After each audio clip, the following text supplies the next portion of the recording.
তো হচ্ছে জয়শঙ্করের সাথে বৈশা বলতেছে সব চ্যালেঞ্জ ইন্ডিয়ার সাথে বৈশা সামলাই নেবে। উনার এত ইন্ডিয়া প্রেম কই থেকে আসে কে জানে। তহিদ সাহেবের হাত দেখেন দেখেছেন, আর জয়শঙ্করের হাত দেখেন, প্রভু আর ভৃত্যের হাত। আমার আগের ভিডিও দেখেছেন এটার ব্যাখ্যা দিজি, মনে আছে না? তহিদ সাহেবের হাত দেখে মনে হচ্ছে বিগলিত হয়ে গেছে একেবারে। ফরেন সার্ভিস নিয়ে এপিসোড রেডি করতে এ ছবি আসলো, দেখে মেজাজ খারাপ হয়ে গেছে। আসেন মূল আলাপে, এইরকম বিগলিত ছবি কেন দেখতে হয় তার ব্যাখ্যা পাবেন। আমি ফরেন সার্ভিস বা বাংলাদেশের কূটনৈতিক সামর্থ্য নিয়ে বলছিলাম যে এই সার্ভিসের একটা সংস্কার দরকার, এই ফরেন সার্ভিস রিফর্ম দরকার। এই পর্যন্ত শুনে অনেকের মনে করতে পারেন এইটা তো আমার দরকার নাই। হ্যাঁ জি না ভাই, এটা আমাদের খুব দরকার। আপনি শান্তি মতো মর্যাদার সাথে প্রবাসে আয় উপার্জন করতে পারবেন কিনা থেকে শুরু করিয়া ইন্ডিয়া আমাদের দেশে আবার তালুকদারি করতে আসবে কিনা সবকিছু নির্ভর করে আমার ফরেন সার্ভিসের দক্ষতার উপরে। তাই এর সংস্কার আমাদের জন্য খুবই জরুরি। আমাদের দেশের প্রত্যেকটা খাত নিয়ে আমাদের জানা লাগবে। আপনার আমার টাকা কেন কোথায় খরচা হয়, কেমনে খরচা হইতেছে, কিভাবে খরচা হইতেছে সেটা জানার আপনার পূর্ণ অধিকার আছে। আপনার কাছে যারা ভোট সেভার আসবে তাদের থেকে বেশি জানা লাগবে আপনার, কারণ আপনি তাদের মালিক, ওরা আপনার চাকর। আপনি তাদের শেখাবেন দেশ কেমনে চালাইতে হয়, আপনার জানা লাগবে, কারণ দেশের মালিক আপনি। রাজনীতিবিদ আর আমলারা আপনার চাকরি করে, চাকরি। মালিকরাই তো চাকর বাকরদের বলবে কিভাবে কোন কাজটা করতে হবে, কেন করতে হবে, সেটা বলবে না মালিক? আসেন আমরা বুঝে দেখি ফরেন সার্ভিস বা আমাদের পররাষ্ট্র মন্ত্রণালয়ে কি কি সংস্কার দরকার, কেন সংস্কার দরকার। প্রথমে দরকার সাংবিধানিক সংস্কার। কেন জানেন? বাংলাদেশের সংবিধানের কূটনীতি আর আন্তর্জাতিক সম্পর্ক অংশে বলা আছে বিশ্ব শান্তি প্রতিষ্ঠার নিরস্ত্রীকরণে ব্যাপক ভিত্তিক সমর্থন এবং আন্তর্জাতিক আইনের প্রতি শ্রদ্ধা ও সমর্থন। এটা কেন লেখা আছে জানে? মানেটা কি? কেন এটা লেখা আছে? মানে কেন বিশ্ব শান্তি প্রতিষ্ঠা নিরস্ত্রীকরণ বলা হয়েছিল? এটা ছিল ওই সময় স্থায়ী যুদ্ধ চলতেছিল একটা। পুঁজিবাদী আমেরিকা আর সমাজতান্ত্রিক সোভিয়েত ইউনিয়নের দুই পক্ষই যুদ্ধাস্ত্রে তাদের ভান্ডার ভর্তি ছিল। সারা দেশের দেশগুলো দুই দেশের অধীনের বলয়ে চলে গেছে। এক দল আমেরিকার বলয়, আর এক দল সোভিয়েত ইউনিয়নের বলয়। আর এক দল ছিল যারা না ঘটকা না ঘাটকা, মানে শ্যামো রাখতে মন চায়, কুলো রাখতে চায়। তার নাম দিল জোট নিরপেক্ষ রাষ্ট্র। কিন্তু আসলে সোভিয়েত বলয়, হাঙ্গেরির সিপিবি, পন্দের আলো, দিল্লি স্টার, বাঙ্গু সুশীলদের নাগাল আর কি। ওরা যা করে তাই যায় আওয়ামী লীগের পাতে। ওই করবি সমাজতন্ত্র, কিন্তু সমাজতান্ত্রিক দুনিয়া তো টাকা নাই, তাই করবি সমাজতন্ত্র আর টাকা নিবি পুঁজিবাদী আমেরিকার কাছ থেকে। ভাত খাবি ভাতারের আর পিরিত করবি ভাসুরের লগে। এটার নাম জোট নিরপেক্ষ আন্দোলন। তো এই জোট নিরপেক্ষদের এজেন্ডা ছিল নিরস্ত্রীকরণ। কেন জানেন? কারণ আমেরিকার লগে অস্ত্র বানানিতে সোভিয়েত ইউনিয়নের পাল্লা দিতে পারতেছিল না। ওই সোভিয়েত ইউনিয়নের গোয়াত নাই সাম রাধাকৃষ্ণের নাম, তো অস্ত্র বানাবে গেলে চলবি, তাই ওই ফেও ধরিছে নিরস্ত্রীকরণের। ওটা ঢুকেছে সংবিধানের বাংলাদেশে। আপনার এটা এখন দরকার আছে। আমাদের তো এখন জাতীয় সামরিক শক্তির বৃদ্ধি দরকার। আঞ্চলিক সমস্যাগুলো বাড়তেছে। বিপ্লব পরবর্তী নতুন বাংলাদেশ গড়ে তোলার লক্ষ্যে সংবিধানের 25 অনুচ্ছেদকে আমূল পরিবর্তন করে যুগোপযোগী করতে হবে। সংবিধান সংস্কার কমিশন হয়েছিল, ওটি আলী রিয়াজ ছিলেন, আবার হাঙ্গেরে ফিরোজ ছিল। তো ক্যাঙ্কা পরামর্শ দিচ্ছে, বুঝবার পারিচ্ছেন। আমি তাহলে এটা ক্যাঙ্কা চাই সেটা বলি, কেন চাই সেটাও বলি। হ্যাঁ, সংবিধানের সংশোধিত অনুচ্ছেদে যেখানে বাংলাদেশের কূটনীতি এবং আন্তর্জাতিক সম্পর্ক আছে সেটা কেমন হইতে পারে, আসেন সে আলাপ করি। এটা লেখা লাগবে এঙ্কা করে, এটা সে পাশে আনা লিখে দেন। 1 নাম্বার, বাংলাদেশ সকল জাতির মধ্যে শান্তিপূর্ণ সহাবস্থান, পারস্পরিক সহযোগিতা এবং সার্বভৌমত্বের প্রতি শ্রদ্ধাশীল থাকবে। 2 নাম্বার, রাষ্ট্রের কূটনৈতিক নীতির মূল লক্ষ্য হবে বাংলাদেশের স্বাধীনতা, সার্বভৌমত্ব ও জাতীয় নিরাপত্তার সর্বোচ্চ সুরক্ষা নিশ্চিত করা। এই উদ্দেশ্যে কি কি কাজ করবে সেটা বলে দিতে হবে। ক, বাংলাদেশ তার জাতীয় প্রতিরক্ষা এবং সামরিক শক্তিকে উন্নত করে সম্প্রসারিত করার অধিকার সংরক্ষণ করবে, যাতে আভ্যন্তরীণ এবং বাহ্যিক যে কোনো হুমকি মোকাবেলা করা সম্ভব হয়। খ, বাংলাদেশ আঞ্চলিক নিরাপত্তা এবং প্রতিরক্ষা সহযোগিতার মাধ্যমে সমসাময়িক ভূ রাজনৈতিক চ্যালেঞ্জ মোকাবেলার জন্য সক্রিয় ভূমিকা পালন করবে। আন্তর্জাতিক আইন এবং কূটনৈতিক নীতির প্রতি শ্রদ্ধা রেখে বাংলাদেশ তার কৌশলগত অবস্থানকে শক্তিশালী করবে। গ, বাংলাদেশ কোনো পরাশক্তির আধিপত্যবাদী রাজনীতির যন্ত্র বা বলয়ে পরিণত হবে না, তবে রাষ্ট্রীয় স্বার্থের সুরক্ষায় কৌশলগত অংশীদারিত্ব গড়ে তুলতে পারবে।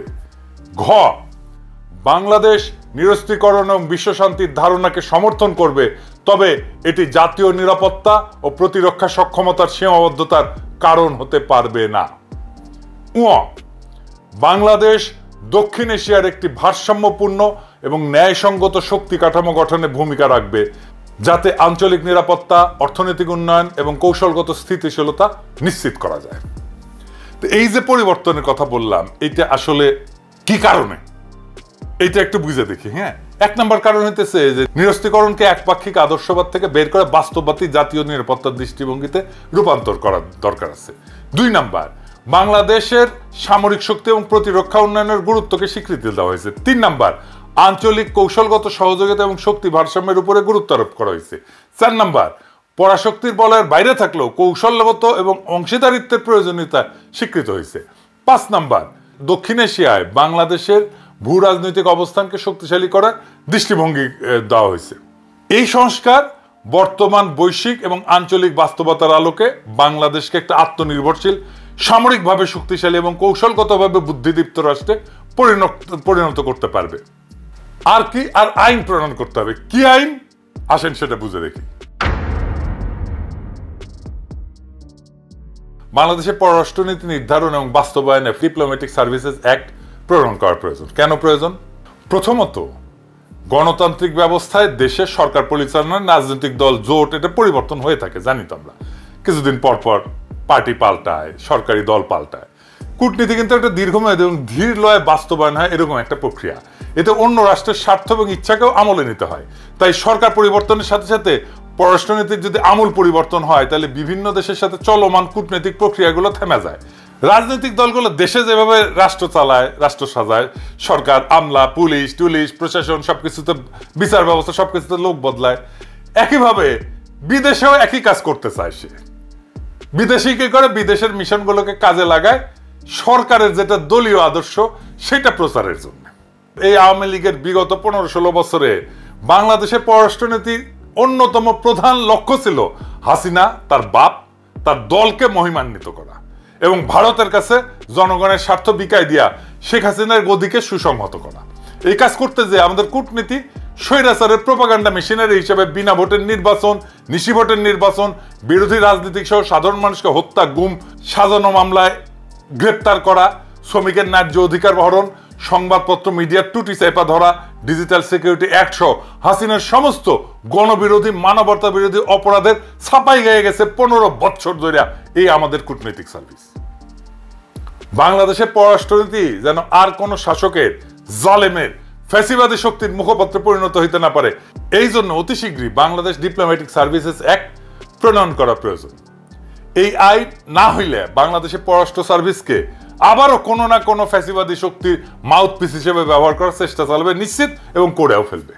এই আইনের কোন অংশে কি কি থাকবে এটা একটু বুঝে দেখি।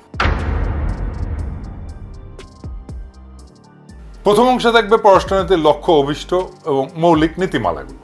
দ্বিতীয় অংশে থাকবে বাংলাদেশের কূটনীতির আইনি কাঠামো কিরকম হবে। আইনটার তৃতীয় অংশে বাংলাদেশের কূটনৈতিক কাঠামো, নাগরিকদের কি কি সেবা প্রদান করবে। আইনটার চতুর্থ অংশে কি থাকবে, কূটনীতিকদের নিয়োগ, পদমর্যাদা, প্রশিক্ষণ, পদোন্নতি, বিশেষ বোর্ড, বেতন ভাতা, এগুলোর জন্য বিশেষ বোর্ড, বিদেশে নতুন মিশনের স্থাপনের প্রক্রিয়া সহজীকরণ, পৃথক উইং বন্ধ কইরা মিশনে কর্মরত পেশাদার কূটনীতিক এবং অপেশাদার জনবল, তাদের পদায়ন পররাষ্ট্র মন্ত্রণালয়ে করা সহ নানা প্রশাসনিক বিষয়াদি থাকবে। এই বিষয়টা আমি পরে আবার আলাপ করব। আমি আইনের লোক না, কিন্তু তাও যদি আমাকে কয় আমি ড্রাফট করে দিলাম ইনি, লাগলি কইেন মেলা তো বেকার খাইলাম, এটাও একটা খাইতে দিলাম ইনি। এবার আসেন মিশনের সংখ্যা নিয়ে কথা বলি। 2025 সালে বাংলাদেশ বিশ্বের 35তম বৃহত্তম অর্থনীতির দেশে পরিণত হবে, মাশাআল্লাহ। জাতিসংঘের তথ্য মতে 23 সালে জনসংখ্যার বিচারে বাংলাদেশ বিশ্বের 8ম বৃহত্তম দেশ। আমাদেরও বিশ্বের 8ম বৃহত্তম অর্থনীতি হওয়া উচিত। ইংরেজিতে তো কইছে, তাই ইংরেজি যখন কইছে তখন ঠিকই কইছে, কিন্তু বাংলাদেশের কূটনৈতিক র্যাঙ্কিং কত? এই যে LOWY ইনস্টিটিউট গ্লোবাল ডিপ্লোমেসি ইন্ডেক্সে এই কূটনৈতিক শক্তিমত্তার র্যাঙ্কিং করে। এখানে বাংলাদেশ বিশ্বের 46তম দেশ এই র্যাঙ্কিং এ। আপনি 8ম বৃহত্তম জনসংখ্যার দেশ, আপনার 35তম অর্থনীতির দেশ, আর কূটনৈতিক শক্তিতে 46 নাম্বার। এটা হইল তিন দিকে আধিপত্যবাদী ভারত পরিবেষ্টিত চীনের মতো বৃহৎ শক্তির পাশে অবস্থিত দেশের কূটনৈতিক প্রয়োজনের বিচারে এটা কোনো শক্তি। আপনার অবস্থা ক্যাঙ্কা হবে জানেন? গরিবের সুন্দরী বউয়ের মতো, সবার ভাবি হবেন। তাই হয়েছে, হাসিনা সরকার তো ইন্ডিয়াকে পাশে বেঁধে দিত, সেটা তো জানে নিজের নেই। আর তাইলে আসলে দেখি জনসংখ্যা অর্থনৈতিক আকারের কাছাকাছি কয়েকটা দেশের তুলনায় এই যে বাংলাদেশের LOWY institute global diplomacy index আছে না, এর র্যাঙ্কিং ও মিশনের সংখ্যাগুলো একটু আলাদা আলাদা করে দেখি। এটা সাহেব আপনি পাশে লিখে দেন, সবাই দেখুক এইখানে আমরা কোন দেশ, জনসংখ্যা র্যাঙ্কিং কি, মিশন সংখ্যা কি এবং ডিপ্লোম্যাটিক র্যাঙ্কিং কি। পাকিস্তান জনসংখ্যার র্যাঙ্কিং এ 5ম দেশ, মিশনের সংখ্যা 121 আর ডিপ্লোম্যাটিক র্যাঙ্কিং 27। নাইজেরিয়া জনসংখ্যা র্যাঙ্কিং 6ষ্ঠ, মিশনের সংখ্যা 116, ডিপ্লোম্যাটিক র্যাঙ্কিং অবশ্য করা হয়নি। ব্রাজিল জনসংখ্যা র্যাঙ্কিং 7ম, মিশনের সংখ্যা 205 আর ডিপ্লোম্যাটিক র্যাঙ্কিং 10ম। বাংলাদেশ জনসংখ্যা র্যাঙ্কিং 8ম, মিশনের সংখ্যা 82 মাত্র আর ডিপ্লোম্যাটিক র্যাঙ্কিং 46। রাশিয়া জনসংখ্যার বিচারে 9ম, মিশনের সংখ্যা 300 আর ডিপ্লোম্যাটিক র্যাঙ্কিং 6ষ্ঠ। পাওয়ারফুল ডিপ্লোমেসি আছে রাশিয়ার। মেক্সিকো জনসংখ্যা র্যাঙ্কিং 10ম, মিশনের সংখ্যা 150, ডিপ্লোম্যাটিক র্যাঙ্কিং 14তম। ইথিওপিয়া জনসংখ্যা র্যাঙ্কিং 11তম, মিশনের সংখ্যা 101। ইথিওপিয়ারও আমাদের চাইতে 20টা মিশন বেশি আছে, এটার অবশ্য র্যাঙ্কিং করা হয়নি। জাপান জনসংখ্যা র্যাঙ্কিং 12তম, মিশনের সংখ্যা 247, ডিপ্লোম্যাটিক র্যাঙ্কিং 4র্থ। ভেরি পাওয়ারফুল ডিপ্লোমেসি জাপানের। এবার দেখি অর্থনীতির আকার অনুসারে র্যাঙ্কিং কেমন। ধরেন থাইল্যান্ড অর্থনীতির আকারে র্যাঙ্কিং হইতেছে 30তম, মিশনের সংখ্যা 112 আর ডিপ্লোম্যাটিক র্যাঙ্কিং 39তম। ফিলিপাইন অর্থনীতির আকার 31তম, মিশনের সংখ্যা 109টা আর ডিপ্লোম্যাটিক র্যাঙ্কিং 40তম। ভিয়েতনাম অর্থনীতির আকার 32তম, মিশনের সংখ্যা 102 আর ডিপ্লোম্যাটিক র্যাঙ্কিং 40তম। নরওয়ে অর্থনীতির আকার 33তম, মিশনের সংখ্যা 100, ডিপ্লোম্যাটিক র্যাঙ্কিং 42তম। মালয়েশিয়া অর্থনীতির আকার 34তম, মিশনের সংখ্যা 110, ডিপ্লোম্যাটিক র্যাঙ্কিং 35তম। আর বাংলাদেশ 35তম অর্থনীতি, মিশনের সংখ্যা 82 আর ডিপ্লোম্যাটিক র্যাঙ্কিং 46তম। ইরান অর্থনীতির আকার 36, আমাদের খুবই কাছাকাছি, মিশনের সংখ্যা 125, এটার অবশ্য র্যাঙ্কিং করা হয়নি ডিপ্লোম্যাটিক র্যাঙ্কিং। ডেনমার্ক অর্থনীতির আকার 37তম, মিশনের সংখ্যা 100 আর ডিপ্লোম্যাটিক র্যাঙ্কিং 43তম।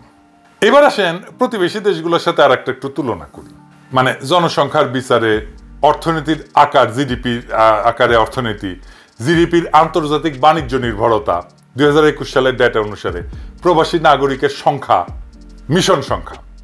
পাকিস্তান মোট জনসংখ্যা 24 কোটি, অর্থনৈতিক আকার জিডিপি 292 বিলিয়ন মার্কিন ডলার আর জিডিপির আন্তর্জাতিক বাণিজ্য নির্ভরতা 25.8%।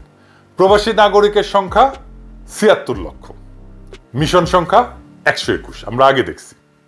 ভারতের মোট জনসংখ্যা 140 কোটি প্রায়, অর্থনীতির আকার জিডিপি 2850 বিলিয়ন মার্কিন ডলার, জিডিপির আন্তর্জাতিক বাণিজ্য নির্ভরতা 37.9%।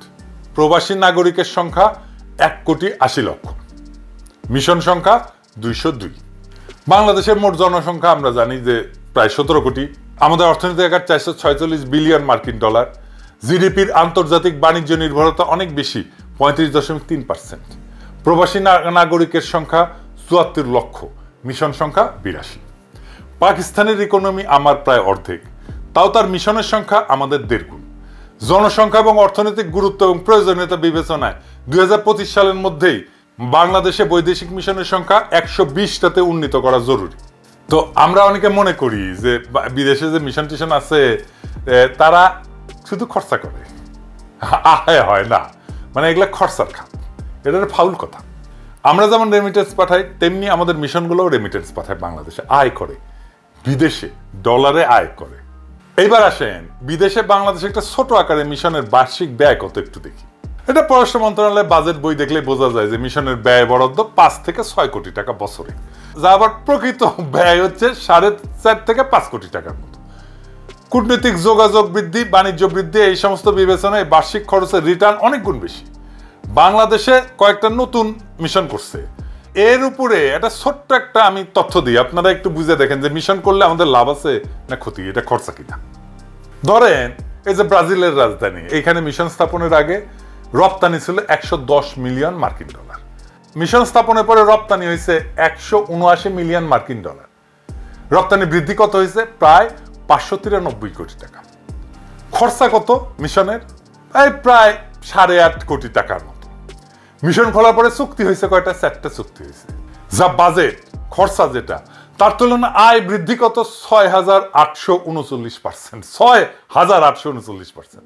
আদিস আবাবা, এখানে মিশন স্থাপনের আগে রপ্তানি হয়তো 5.1 মিলিয়ন মার্কিন ডলার, স্থাপনের পরে হয়েছে 13 মিলিয়ন মার্কিন ডলার। রপ্তানি বৃদ্ধি হয়েছে কত? প্রায় 68 কোটি টাকা। আর বাজেট কত? প্রায় 6.5 কোটি টাকার মতো। মিশন খোলার পরে চুক্তি হয়েছে কয়টা? একটা চুক্তি হয়েছে। বাজেটের তুলনায় আয় বৃদ্ধি কত হয়েছে? 1030%। মেক্সিকো সিটি, মিশন স্থাপনের আগে রপ্তানি ছিল 181 মিলিয়ন মার্কিন ডলার। রপ্তানি মিশন স্থাপনের পরে কত হয়েছে? 381 মিলিয়ন মার্কিন ডলার। বছরের রপ্তানি বৃদ্ধি হয়েছে কত? 1720 কোটি টাকা। মিশনের বাজেট কত? মাত্র 7 কোটি টাকা। মিশন খোলার পরে চুক্তি হয়েছে কয়টা? 2টা চুক্তি হয়েছে। বাজেটের তুলনায় আয় বৃদ্ধি কত হয়েছে? 24,500%। এই যে আবুজা, মিশন স্থাপনের আগে রপ্তানি ছিল 2 মিলিয়ন মার্কিন ডলারের মতো। মিশন স্থাপনের পরে রপ্তানি হয়েছে প্রায় 4 মিলিয়ন মার্কিন ডলার। বছরে রপ্তানি বৃদ্ধি হয়েছে 16 কোটি টাকা। বাজেট কত? 7 কোটির মতো। মিশন খোলার পরে চুক্তির সংখ্যা কি? 2টা। বাজেটের তুলনায় আয় বৃদ্ধি কত হয়েছে? 230%। তো মিশন খুললে টাকা টাকা, তো মিশন খুললেন না কেন? আপনার শক্তিও বাড়বে, ব্যবসাও বাড়বে, আয় রোজগার বাড়বে, মাশাআল্লাহ। তা আপনি মিশন খুলেন না কেন? বুদ্ধি বেশি। কেন মিশন খুলেন না জানি তো, কারণ আপনাদের বুদ্ধি বেশি, আক্কেল কম, অথবা প্রশাসনের সাথে পারেন না, অথবা অর্থ মন্ত্রণালয়ের সাথে পারেন না, আপনার আর্গুমেন্টে তুলে ধরতে পারেন না। এবার আসেন আরেকটা বিষয় নিয়ে আলাপ করি। পররাষ্ট্র সার্ভিসের জন্য ফরেন সার্ভিস বোর্ড, এইটার একটা জরুরত আছে। এটা আবার কি? কূটনৈতিক সার্ভিস একটা বিশেষায়িত সার্ভিস, মানে যার কাজের লক্ষ্য, মূল্যায়নের পদ্ধতি, কাজের ধরন, সেবা গ্রহণকারীরা এরা ভিন্ন, মানে বাংলাদেশের মতো না আর কি, অন্যান্য মন্ত্রণালয়ের মতো না। এ কাজের জন্য উপযোগী পরিচালনা পদ্ধতি, তাই প্রথাগত যে আমলাতন্ত্র আমাদের ব্যুরোক্রেসি আছে, এটা থেকে ভিন্ন হইতে হবে। এই বিবেচনায় কূটনৈতিক সার্ভিসের নিয়োগের যোগ্যতার মাপকাঠি ভিন্ন হওয়া প্রয়োজন, এর প্রশিক্ষণ পদ্ধতি ভিন্ন হওয়া প্রয়োজন। বিশেষভাবে কূটনীতিকদের মূল্যায়নের একটা মাপকাঠি আছে, মানে কি ভালো কাজ করতেছে না খারাপ কাজ করতেছে। এটা আবার করছে কি, এটা একটা সিস্টেম আছে, নাম হচ্ছে APA, অ্যানুয়াল পারফরমেন্স এগ্রিমেন্ট। এটা আবার ইন্ডিয়া করে দিছে, বুঝছাও। এটা দিয়ে আমাদের কূটনীতিকদের দক্ষতা মাপে। হ্যাঁ, এটা ইন্ডিয়া ব্যানে দিছিল। এটা কি, এটা একটা বুঝে দেখি এই APA এটা কি আর এটা কেমনে কাজ করে। এটা হইলো একটা প্রশাসনিক দলিল আর কি। এটা মূলত সরকারি সংস্থাগুলো মানে কাজ কি কি করছে এটা মূল্যায়নের জন্য ব্যবহার করা হয়। বাংলাদেশে এটা সরকারি প্রতিষ্ঠানের কার্যকারিতা মূল্যায়ন, জবাবদিহিতা বৃদ্ধি এবং দক্ষতা উন্নয়নের লক্ষ্যে প্রণয়ন করা হয়েছে বলে বলা হয়েছে। এটার মূল উদ্দেশ্য হয়েছে কি পরিমাণে কাজ সে দিচ্ছে, ডেলিভার করছে, এটা মেজার করা, মানে এটা পরিমাপ করা। প্রত্যেকটা মন্ত্রণালয়, বিভাগ, সরকারি সংস্থার বার্ষিক একটা টার্গেট তৈরি করা এবং সেটা অর্জন করতে পারছে কিনা সেটা পর্যালোচনা করা। এটা দায়বদ্ধতা এবং স্বচ্ছতা এটা নিশ্চিত করা, কাজের প্রতি জবাবদিহিতা নিশ্চিত করা এবং স্ট্র্যাটেজিক পরিকল্পনা, কৌশলগত পরিকল্পনা, নীতিগত লক্ষ্য বাস্তবায়ন এবং সরকারি সেবা উন্নত করা, সরকারি খাতের ব্যয় ব্যবস্থাপনা, সম্পদের কার্যকর ব্যবহার নিশ্চিত করা। কিন্তু বাংলাদেশের কূটনীতিকদের মূল্যায়নে এই APA কেন ব্যবহার করা যাবে না, এটা একটু বুঝে দেখে। এটা খুব ইন্টারেস্টিং ব্যাপার, একাডেমিক, কিন্তু বুঝলে এটা সুবিধা আছে আমাদের সবারই। কূটনীতিকদের কাজের প্রকৃতি অত্যন্ত গতিশীল এবং জটিল। তাদের কার্যকারিতা শুধুমাত্র প্রশাসনিক চুক্তি দেওয়া মাপা কঠিন। কূটনীতির ক্ষেত্র হচ্ছে পরিস্থিতি ভিত্তিক এবং রাজনৈতিক। এটা শুধু সংখ্যাভিত্তিক মানদণ্ড দিয়ে বিচার করা যায় না। APA সংখ্যাভিত্তিক মানদণ্ড। কূটনীতিক কাজ দীর্ঘমেয়াদী প্রভাব ফেলে। যা বার্ষিক মূল্যায়নে ধরা যাবে না। মানে আপনার এটা ফল আসতে যদি 5 বছর সময় লাগে, তাহলে আপনি 1 বছরের মধ্যে কি দেখবেন? দেখতে পাবেন না তো কিছুই।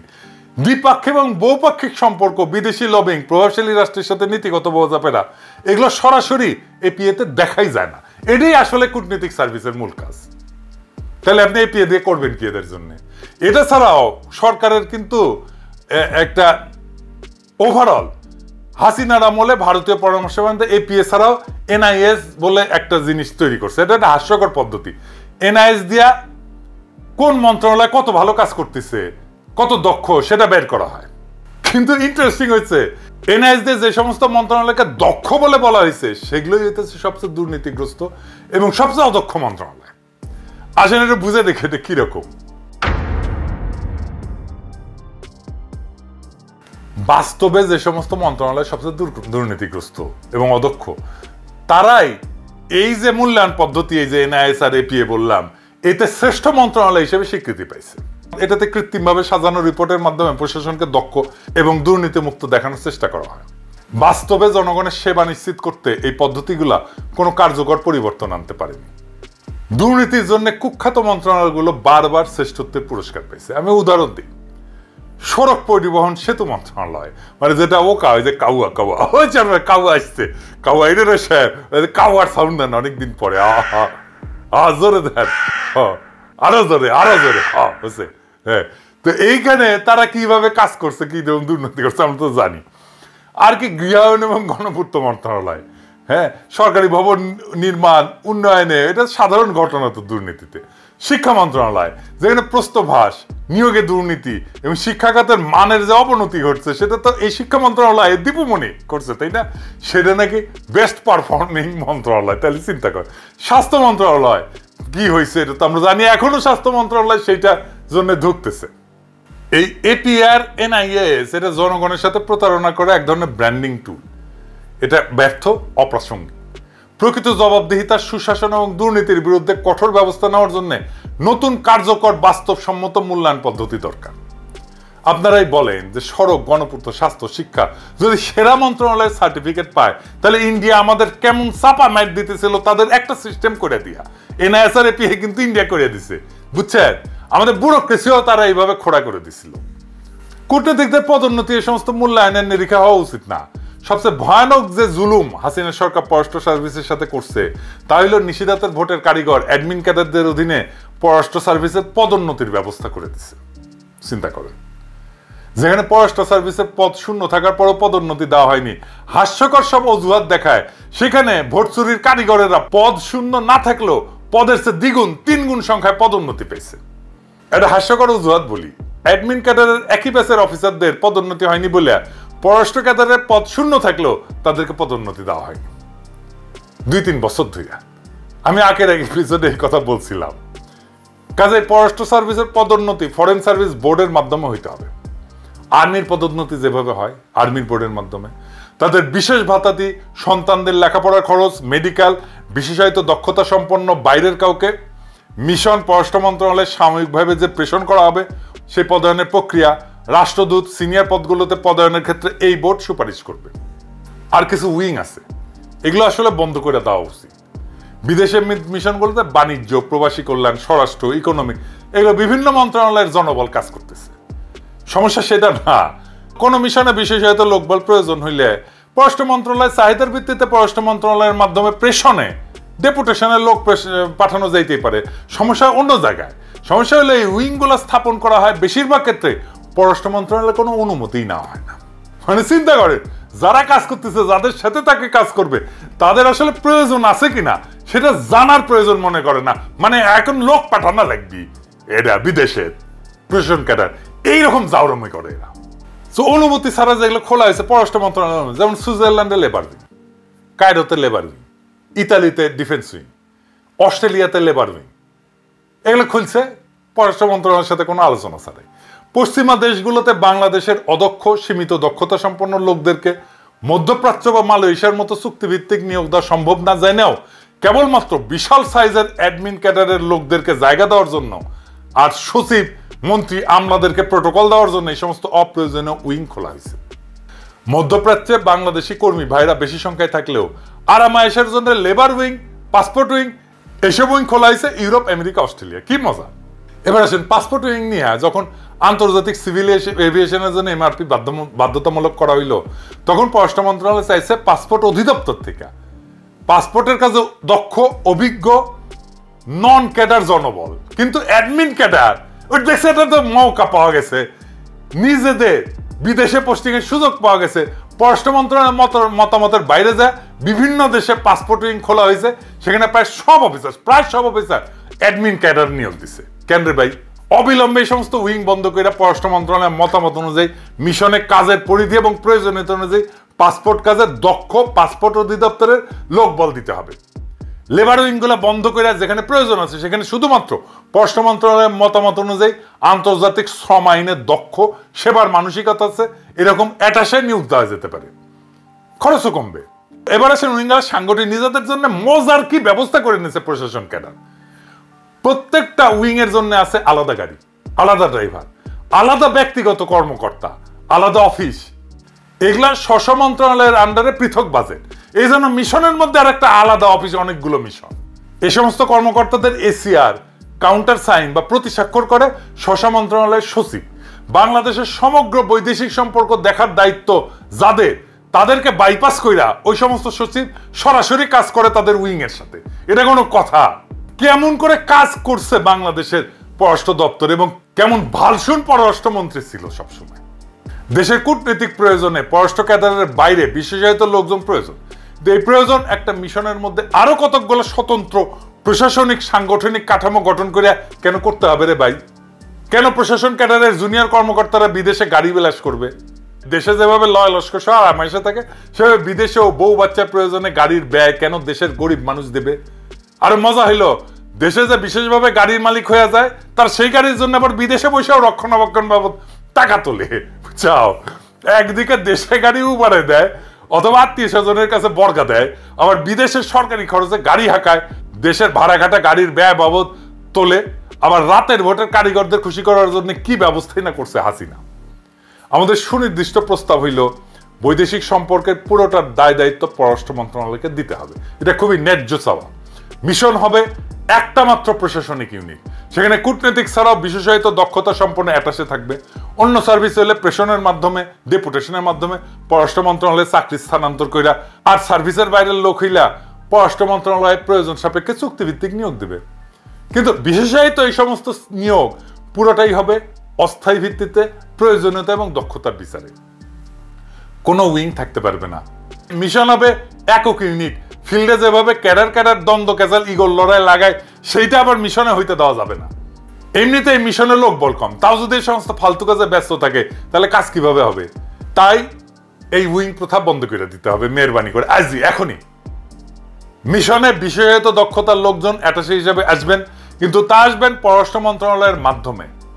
তাদের জন্য মিশনের ভেতরে আরো কতগুলো মিশন খোলার দরকার নাই। আমি এটা নিয়ে আগের এপিসোডে বলছি, এতে সরকারের খরচা কমবে, আর যেই অফিসার যেই দপ্তরে কাজ করছে তারই তো আমি উইং এ, তাই না? অ্যাটাশে করে প্রশাসন ক্যাডারের একজনকে পাসপোর্ট উইং এ দিলাম, যে কোনোদিন পাসপোর্ট নিয়ে কাজই করে নাই, ভবিষ্যতেও করবে না, তবে তার 2 বছর ইউরোপে পাসপোর্টের দায়িত্ব দিয়ে রেখে তারপরে দেশে গিয়ে তুলা উন্নয়ন বোর্ডের পরিচালক বানিয়ে দিলাম। এটা কোনো কাজ হইল? প্রশাসন ক্যাডারকে বলবো আপনাদের লোকগুলোকে উইথড্র করেন, সসম্মানে ফেরত নিয়ে যান, গার পেলি কইরেন না। বুঝছাও, আমরা গেলে এমবাসিতে যাই ঘাট ধাক্কা দিয়ে বের করে দিতে পারি, সেই সামর্থ্য আছে আমাদের। প্যারিসে থেকে যদি 32 নম্বর জয় বাংলা করে দেওয়া যায়, তাহলে এমবাসি থেকে 2-1 ঘাট ধাক্কা দিয়ে বের করে দেওয়া যাবে। সবাইকে দিতে হবে না, 2-1টা জায়গায় স্যাম্পল দেখালে আপনারা সাইজ হয়ে যাবেন। ভালোভাবে বললাম তো, কিন্তু হয় কি, অনেকে বলে যে আমি উগ্র তা ছড়াই, কিন্তু আপনারা তো ভালোভাবে বললে শুনেন না রে ভাই, বাধ্য করেন তো উগ্র হইতে। তো আমরা যুক্তি দিয়া বুঝান যে কেন এদেরকে রাখা দরকার, নয়তো প্রত্যাহার করেন, সিম্পল হিসাব করে ফেলবেন, গারপেলি করবেন, সাইজ করে দিব কলে। আসেন এবারে অডিট নিয়ে কথা বলি, অডিট দিয়ে মিশনের পারফরমেন্স মূল্যায়ন করার কথা বলি। মিশনগুলোতে 2 বছরের একবার অডিট করার জন্য 2 জন অফিসার 14 দিন করে সরকারের টিএ দিয়ে নেওয়া সফর করে। অথচ মিশনগুলোর গড় ব্যয় হইতেছে বছরে 5 কোটি, যার 60% বেতন ভাতা, যার অডিট সফর করে করার কিছু নাই। বেতন ভাতা তো আগে থেকে ঠিক করা থাকে, তাই না? আর এটা তো বেতন ভাতা নিজে তোলে না, আপনারা পেটে দেন তার অ্যাকাউন্টে, তাই না? মিশনে অডিটে যাওয়ার জন্য অডিট অফিসের যে আগ্রহ, তার সবার সরকারের যদি সব সেক্টরে থাকলে হইনি, তাহলে এত তো দুর্নীতি হইলে না নি। এটা হইতেছে ফরেন ট্রিপ, একটা 14 দিনের মুফতে একটা ফরেন ট্রিপ। এর চেয়ে গুরুত্বপূর্ণ হইলো যে 2% থেকে 5% নিয়ে তো বিল পাস করেন, তাই না? এটা তো আমরা জানি, তাই না? এটা তো সিস্টেম। এটা বন্ধ করেন, দেশের মানুষের মাথার উপর থেকে এই টাকার ভারটা তো কমতো, তাই না? এই ঘুষ নীতির ব্যয়ের বোঝার ভারটা তো কমতো, কিন্তু করেন তো আপনারা। পার্সেন্ট নিয়ে তো বিল ঠিকই দেন, তো তখন অডিট করা লাগে না, ওইটা থামলাম। আপনাদের এই 5-6 কোটি টাকার ব্যয়ের অডিট নিয়ে, যার বেশিরভাগই হইতেছে বেতন ভাতা, সেটা নিয়ে আপনাদের কুরকুরানি দেখলে মেজাজ কলে খারাপ হয়ে যায়। মিশনগুলোতে অডিট আপত্তি হয়, এবং আর আপত্তি হয় কি জানেন? আপত্তি হয় কি, সেটা মজার একটা বেশ ব্যাপার, আর কত কমু আর কি। এটা হইতেছে দেশের যে প্রকিউরমেন্ট রুলস আছে, এটা আবার এদেশে এসে পালন করতে হয়, এই আইন আছে। এটা আইন না থাকলে আপত্তি দেয়। আমি তো ফ্রান্সে থাকি, ফ্রান্সে কোনো পণ্য সেবা এটা কেনার জন্য কোটেশন আনতে হলে টাকা দিতে হয়, আবার কোটেশন না থাকলে অডিটে আপত্তি করতে। তো মাইশন কই যাবে? এটা বাংলাদেশের মতো না চাইলে কোটেশন দিয়ে দিবে, তা তো না, টাকা দিবেন কোটেশন দিবে, তো মিশন যাবে কই? ধরেন এক এক দেশের স্কুলের একটা মিনিমাম এজ এক এক রকম আছে না, কিন্তু দেশ থেকে নিয়ম করে দেওয়া হয়েছে যে 6 বছর না হইলে টিউশন ফি সরকারি খাত থেকে নেওয়া যাবে না। এখন ধরেন যেই দেশে 5 বছরে স্কুলে যাওয়া বাধ্যতামূলক, যেই দেশে, সেই দেশে কি করবে কূটনীতিকের বাচ্চারা? না পড়ে বসে রাখবে ঘরে? অনেক উন্নত দেশেই সরকারের যে টাকা, সেই টাকা দিয়ে 2 বাচ্চা পড়ানো যায় না, বাধ্য হয়ে তার বাচ্চাকে ওই দেশের স্থানীয় ভাষায় স্কুলে পড়াইতে হয়। 2 বছরের জন্য একজন ধরেন ফ্রান্সে আসছে, তোর বাচ্চাকে ফ্রেঞ্চ স্কুলে পড়াবে, ওর তো ল্যাঙ্গুয়েজ শিখতে 2 বছর লাগবে রে ভাই। তো কূটনীতিকদের সন্তানেরা যে ইংলিশ মিডিয়ামে পড়তে হয়, এটা তো বিলাসিতা না, এটা তো নেহায়েত প্রয়োজন। আপনি বাচ্চাদের কথা চিন্তা করবেন না, তো জীবন ধ্বংস হয়ে যাবে তোরে ভাই। 2 বছর পর ট্রান্সফার হয়, তো এখন ফ্রান্স থেকে স্পেনে গেল বা ফ্রান্স থেকে সৌদি আরব গেল, উঠি যে আবার আরবি শিখবি আবার 2 বছর, ওই ল্যাঙ্গুয়েজই শিখবি চিরজীবন। মানে আমি কই না যে আমাদের ব্যুরোক্রেটরা, আমলারা, এদের মাথাত কি আছে আমি জানি না, কিন্তু এদের হৃদয় নাই। হৃদয় দিয়ে প্রবলেম বুঝে না। আমি যে কথাগুলো কইলাম, এটা শুনছেন তো? এই কথাগুলোর মধ্যে কোনোটা অন্যায্য কথা আছে, বেইনসাফি কথা আছে? আর কি, মিশনের পারফরমেন্স মূল্যায়নের সুনির্দিষ্ট মানদণ্ড করা জরুরি। এটা না হলে জাতিসংঘ মিশন, লন্ডন মিশন, ওয়াশিংটন সহ যে সমস্ত মিশন সবসময় লাইমলাইটে থাকে, শুধু সেইগুলোকে ভালো মিশন বিবেচনা করার প্রথা বন্ধ হবে না তো। আর এসব লাইমলাইটে থাকা মিশনগুলো যাওয়ার জন্য তদবিরও বন্ধ হবে না। আর একটা কি, বিভিন্নমুখী যে সহযোগিতার খাত, এটা প্রকৃত অর্থে সম্প্রসারণ করা প্রয়োজন। কূটনীতির মোদ্দা কথা হইল স্ট্র্যাটেজিক এনগেজমেন্ট।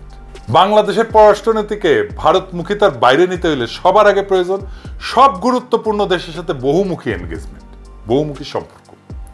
অর্থনীতির বিভিন্ন ক্ষেত্রে, শিল্প, সংস্কৃতি সহ সম্ভাব্য সকল ক্ষেত্রে সরকার টু সরকার engagement, people to people engagement, বিভিন্ন বেসরকারি প্রতিষ্ঠানের এনগেজমেন্ট, এইগুলা করতে হবে। তাহলে বিপ্লব পরবর্তী নতুন বাংলাদেশের জন্য উপযুক্ত পররাষ্ট্রনীতি বাস্তবায়ন সম্ভব হবে। বিভিন্ন শক্তি কেন্দ্রের সাথে বহুমুখী সম্পর্কে এনগেজমেন্ট বাড়লেই বাংলাদেশের উপর থেকে ভারতীয় আধিপত্য খতম হবে। আর কোনোদিন হাসিনার মতো কোন সরকার বাংলাদেশকে ভারতের গোলামে পরিণত করতে পারবে না। প্রধান উপদেষ্টা এবং পররাষ্ট্র উপদেষ্টা এগুলো অতি দ্রুত বুঝলে ভালো। তো আমরা তো অনেক কিছু বললাম, বিশ্লেষণ করলাম, সমস্যাগুলো দেখাইলাম, সমাধান দিকগুলো তুলে ধরলাম, কিন্তু কথা শুধু বোঝার মধ্যে থেমে থাকলে তো হবে না, কিছু বদলাবে না। সত্যিকারের পরিবর্তন আসে যখন আমরা সচেতন হই, সক্রিয় হয়ে দায়িত্ব নিয়ে কাজ করি। আপনার, আমাদের প্রত্যেকের ভূমিকা আছে।